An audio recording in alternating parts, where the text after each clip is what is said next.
Ang misyon at main objective ngayon ng Armed Forces of the Philippines ay winning the peace na gamit ng usapang pangkapayapaan at usapang pangkaunlaran sa halip na ang makalumang tradisyon ng militar na talunin ang mga kalaban sa pamamagitan ng mga military combat operations. Ayon sa opisyal ng Sandatang Lakas ng Pilipinas, Brigadier General Jose Mabanta.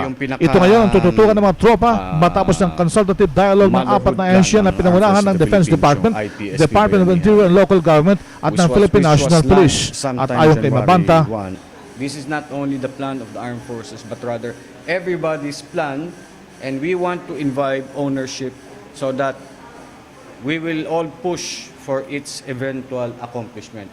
Not only the armed forces will accomplish this, but it's everyone's accomplishment. Ang pinaka-importante dito is yung the mission. The mission is winning the peace, no?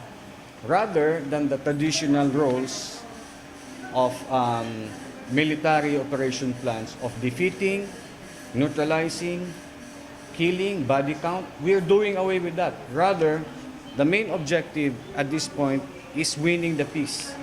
At the end of the day, in everything that we do, attainment of peace is the most important thing.